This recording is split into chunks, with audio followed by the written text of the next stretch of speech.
O leão não pode ficar sem rugir e as águias não podem ficar sem voar nas alturas. Aos profetas, Deus conta os segredos do seu coração. Mesmo incompreendidos ou caluniados, não recuaremos. Nós não andamos segundo a vontade dos homens, e o homem natural não nos discerne. Nós somos a loucura do mundo, a voz dos que não falam. Nós temos um clamor, nós temos um clamor. Minha comida, minha bebida é a vontade do meu Pai. Não descanso nem de dia nem de noite, até que o reino venha. Minha família é dos que fazem a vontade do meu Pai. Minha casa não é aqui, nasci profeta, sou nazireiro de Deus. Aleluias! Graça e paz, irmãos e irmãs. Deus abençoe sua vida mais uma vez. Venho aqui mais uma vez deixar uma palavra para você, lá no Evangelho de Mateus, capítulo 5. A partir do primeiro versículo, a parte inicial do Sermão do Monte ou Sermão da Montanha. No versículo 1, Jesus Cristo ele inicia, o evangelista, Na verdade, o evangelista Mateus inicia dizendo: Jesus, vendo as multidões, subiu ao monte e assentou-se, os seus discípulos aproximaram-se dele.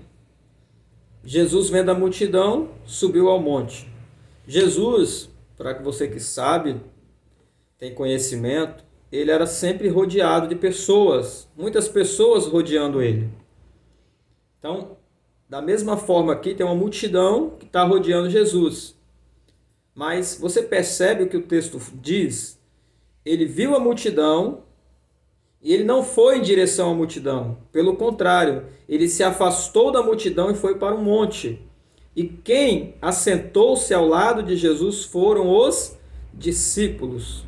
O Sermão da Montanha, basicamente, é um sermão dito, pregado, ensinado aos discípulos, que aqui representa a igreja.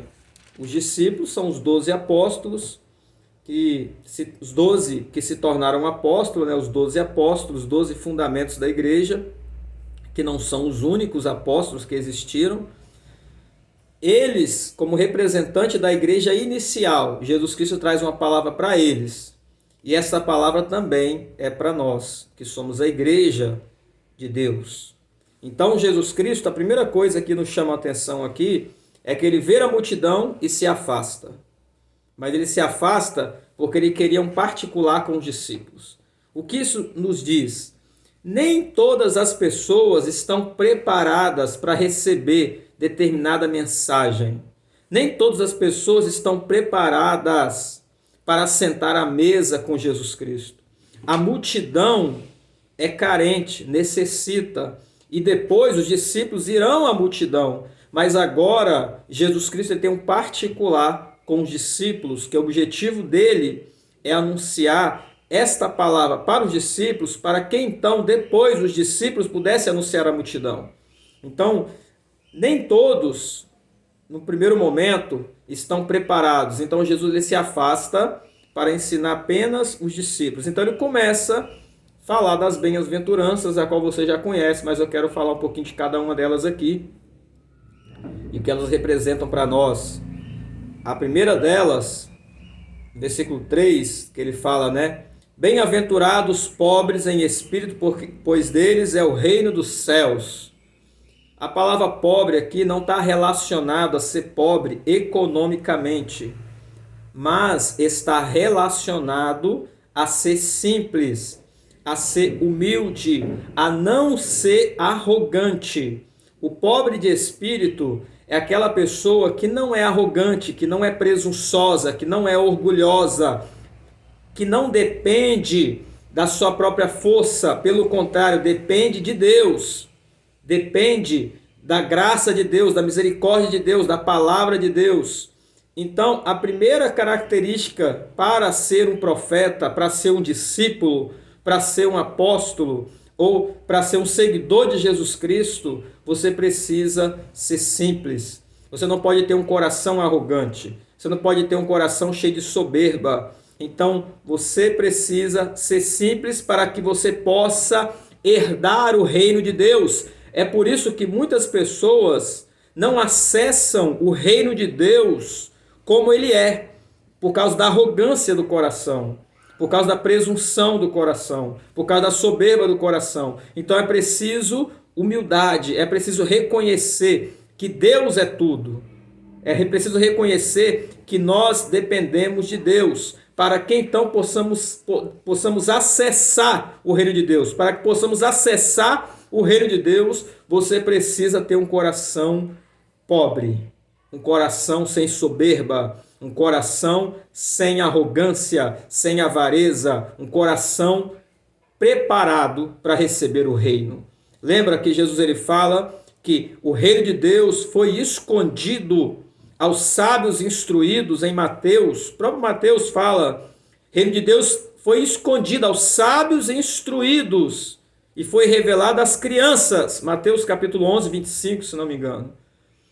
Por que revelado às crianças? Por causa da simplicidade. É necessário simplicidade para alcançar o reino de Deus.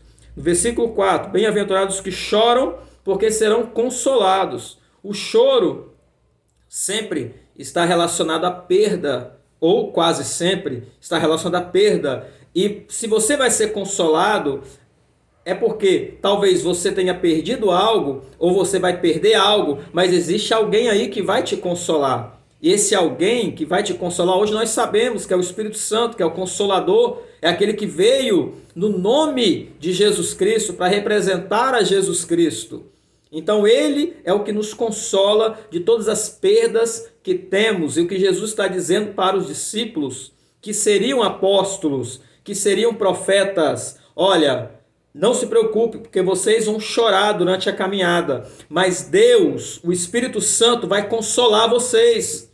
Vocês chorarão, vocês passarão por perdas, vocês passarão por problemas difíceis, vocês passarão por problemas a qual você precisará chorar mesmo por causa da perda que você teve. Mas não se preocupe, que o Espírito de Deus, ele vai vos consolar, ele vai te consolar. Então Deus sempre está disposto a nos consolar. Lá no versículo 5, bem-aventurados os humildes, porque herdarão a terra.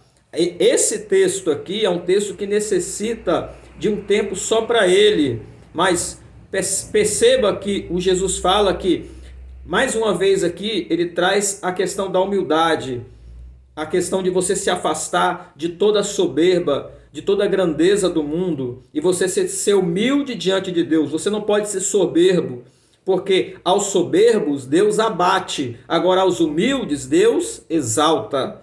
E aqui Jesus está falando que os humildes, eles herdarão a terra. Não sei se você já leu o livro de Apocalipse. No livro de Apocalipse capítulo 5, começa a dizer a partir de alguns versículos em diante, a partir do primeiro em diante, começa a dizer, e tem um versículo lá que fala que a igreja reinará com Cristo sobre a terra. Por isso que eu disse que esse estudo aqui sobre essa parte, esse tema precisa ter um estudo à parte, mas nós, presta atenção, nós que somos a igreja, fomos estabelecidos por Cristo para reinar.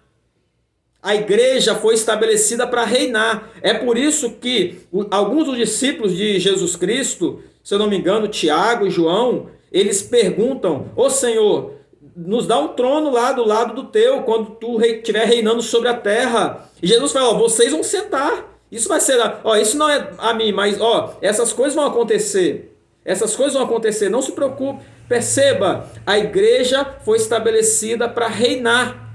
Você foi estabelecido para reinar. Você não foi estabelecido para viver uma vida sem Deus, uma vida sem o poder de Deus, sem a glória de Deus, mas você foi estabelecido como igreja para reinar. Então nós estamos reinando e vamos reinar sobre a terra. Essa é uma verdade da palavra.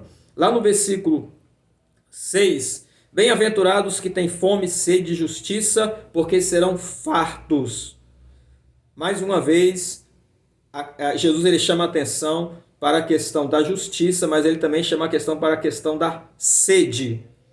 Sede é algo que quando uma pessoa tem sede de água, é porque ela passou muito tempo sem beber água. Então a garganta está seca, o corpo está seco, o estômago está seco, está necessitando de algo para suprir a sequidão.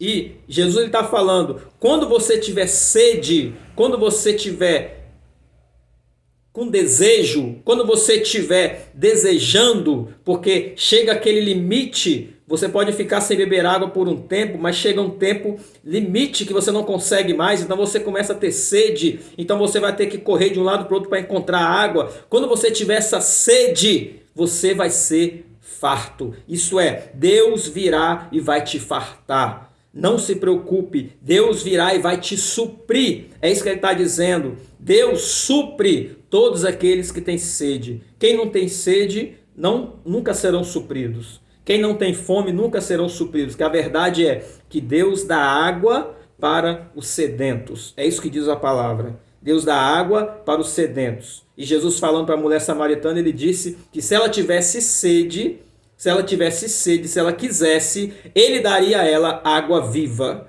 Então, é isso que Deus está oferecendo para nós, mas nós precisamos ter sede das coisas de Deus. E a justiça representa o reino de Deus, porque o reino de Deus é um reino de justiça. A própria palavra diz que o reino de Deus é reino de justiça. Então, quando o reino de Deus vem, quando nós temos sede por este reino, então Deus vem e nos supre.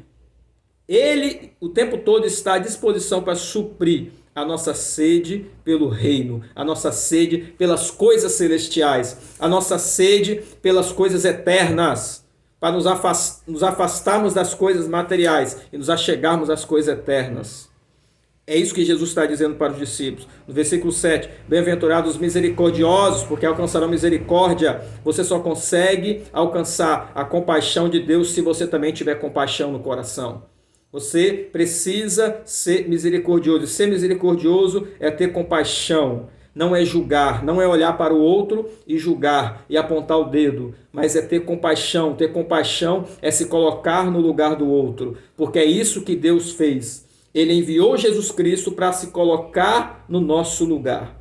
E a partir disso nós alcançamos a misericórdia. Então, da mesma forma nós devemos fazer. Nós devemos nos colocar no lugar do outro para alcançar a misericórdia de Deus.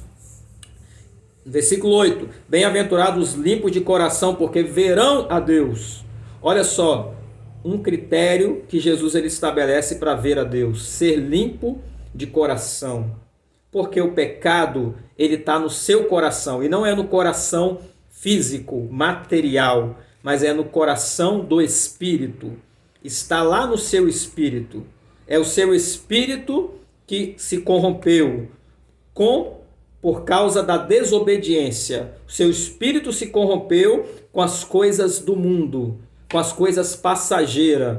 Então, é do coração que sai a maldade, é do coração que sai o orgulho, é do coração que sai os adultérios, a prostituição, a idolatria. E é por isso que o coração precisa ser purificado. É o coração do Espírito. É esse coração do Espírito que precisa ser purificado para que então seus olhos espirituais possam ver a Deus. Senão você não estará apto para ver a Deus. Você precisa antes passar por um processo de purificação. E quem purifica a tua vida, quem purifica o teu espírito, quem purifica você é a palavra de Deus, porque a palavra é a água que lava os nossos pecados.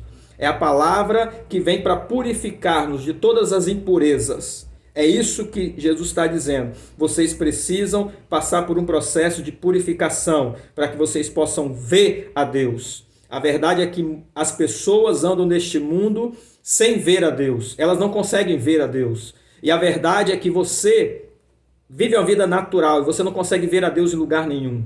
Você não consegue, se você que vive uma vida natural, você não consegue ver a Deus nas coisas do mundo.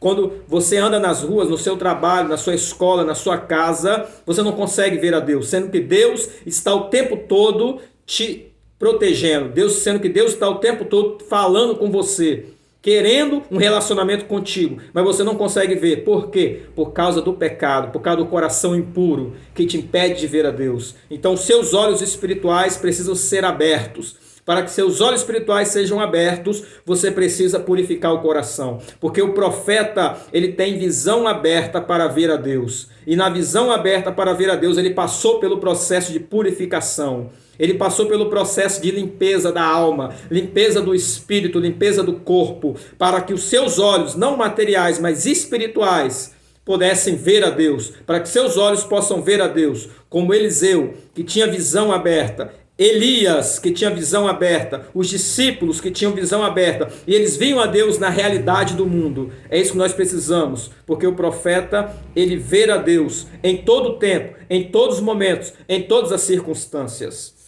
Lá no versículo 9, bem-aventurados pacificadores, porque serão chamados filhos de Deus. Jesus começa a falar com os discípulos para eles tomarem cuidado. Eles não podem entrar em discussões. Eles precisam ser pacificadores, eles não podem ser promotores de guerra, eles não podem promover a guerra. É isso que nós vemos muitas vezes, principalmente nas redes sociais, pessoas promovendo a guerra. Nós não fomos chamados para promover a guerra, nós somos chamados para promover a paz, para levar a paz de Deus, para levar a paz de Deus. É isso que Jesus ele fala com os discípulos. Quando os discípulos chegassem em alguma cidade, eles deveriam lançar a paz sobre aquela cidade. Entrar em alguma casa, lançar a paz sobre aquela casa. Se aquela casa recebesse a paz, então eles receberiam a paz de Deus. Se eles não recebessem, eles tomavam para si a paz. É por isso também que nós saudamos com a paz do Senhor, né? Porque esse é o objetivo. Então o objetivo dos profetas, o objetivo dos homens e mulheres de Deus, dos apóstolos, discípulos, é levar a paz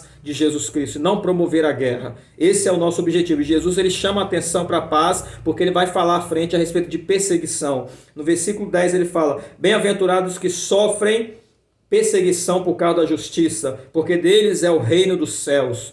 A verdade que Jesus está dizendo aqui é a seguinte: quando você sofre perseguição por levar uma vida justa, o reino dos céus será a sua recompensa.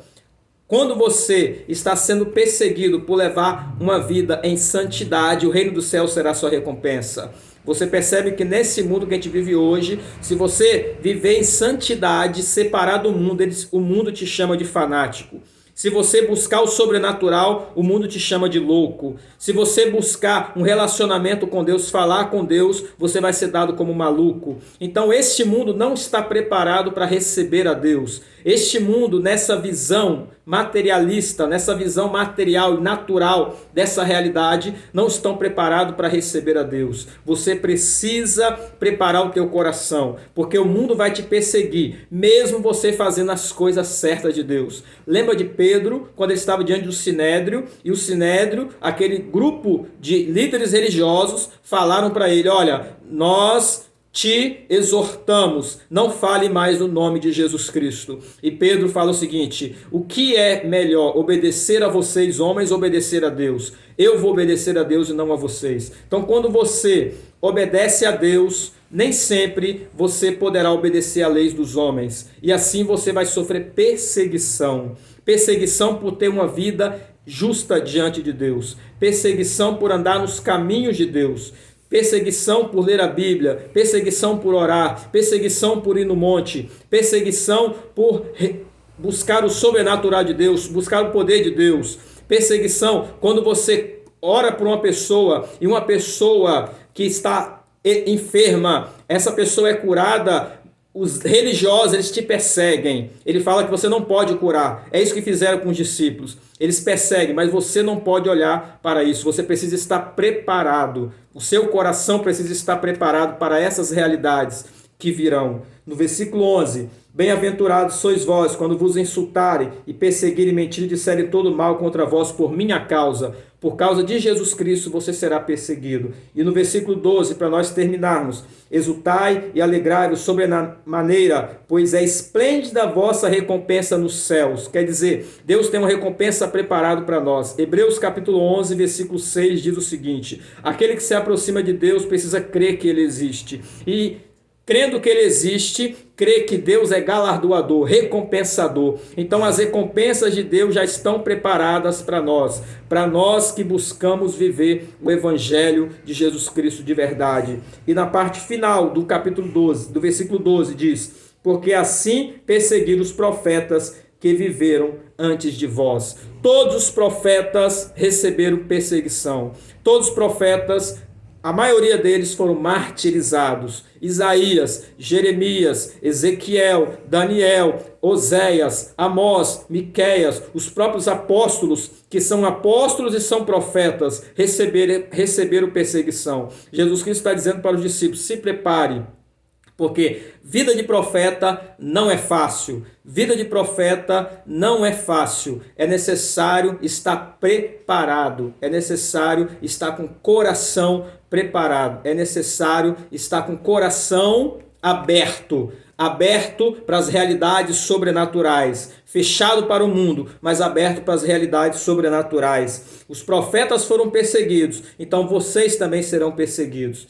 É isso que acontece àqueles que servem a Cristo. Mas nós prosseguiremos, porque nós somos discípulos de Jesus Cristo. Jesus Cristo está dando um alerta para os discípulos, está formando o caráter dos discípulos. Essa palavra é para forjar o caráter dos discípulos, porque primeiro eles são discípulos, para então se tornarem profetas e apóstolos de Jesus Cristo. Mas antes eles passam pelo discipulado, mas o discipulado Jesus Cristo já está advertindo a eles: se preparem, vocês vão chegar lá, mas vocês precisam passar por essa estrada. E nem sempre essa estrada é uma estrada que agrada a você. A estrada do profeta nem sempre agrada a ele. É uma estrada de renúncia, é uma estrada de entrega, uma estrada de busca. É uma estrada onde você não se mistura com a multidão, mas você se afasta, porque você precisa santificar a sua vida. Você precisa preparar a sua vida para receber as revelações de Deus. Mas nós fomos chamados para ser profetas. Você foi chamado para ser profeta. Então receba esta palavra. Seja um profeta de Deus.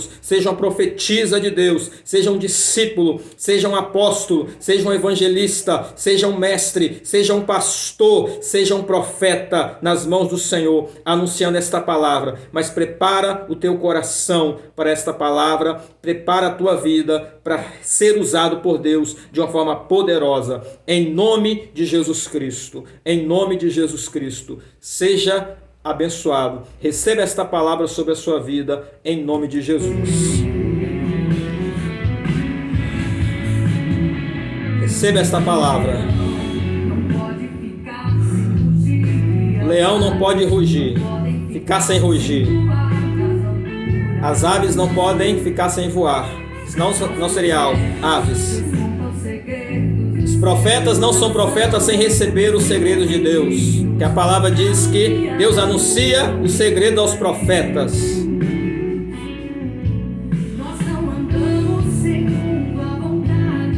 Não ande segundo a vontade dos homens.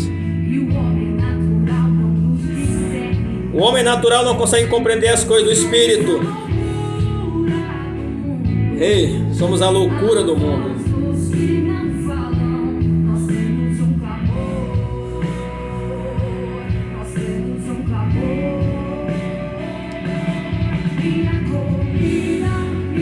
Qual é a tua comida? Qual é a tua bebida? Que seja fazer a vontade de Deus. 24 horas por dia buscando o Senhor. 24 horas de oração. Oração sem cessar. Ligado no Espírito, conectado com Jesus Cristo, recebendo revelações de Jesus Cristo. Você é profeta. Você nasceu profeta. Receba esta palavra.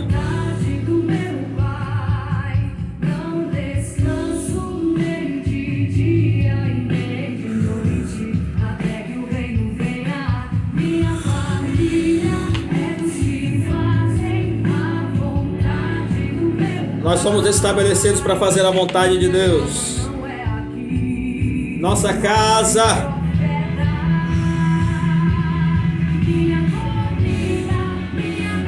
Receba esse alimento. Receba o alimento espiritual. Receba o maná. Sacia a sua fome, a sua sede. Em nome de Jesus Cristo, receba esse alimento do céu.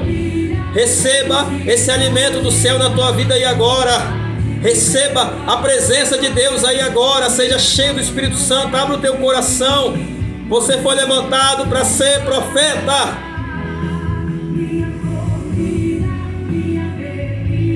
Nossa comida, ó Deus, é fazer a tua vontade. Que seja fazer a tua vontade. Nós queremos estar contigo 24 horas por dia. Dia e noite. Na tua presença. Dia e noite. Diante do teu altar. Aleluias. Louvado seja o nome do Senhor. Santo, santo é o Senhor. Ei, você nasceu profeta. Receba essa palavra. Receba essa palavra sobre a tua vida, sobre a tua família. Que Deus abençoe os seus negócios. Que Deus abençoe a tua vida espiritual. Que Deus abençoe a tua vida financeira. Que Deus abençoe a tua casa. Ande nas regiões celestiais em Cristo. Ande nas regiões celestiais em Cristo. Ande nas regiões celestiais em Cristo. Receba revelações, receba visões, receba a direção de Deus. Em nome de Jesus. Amém.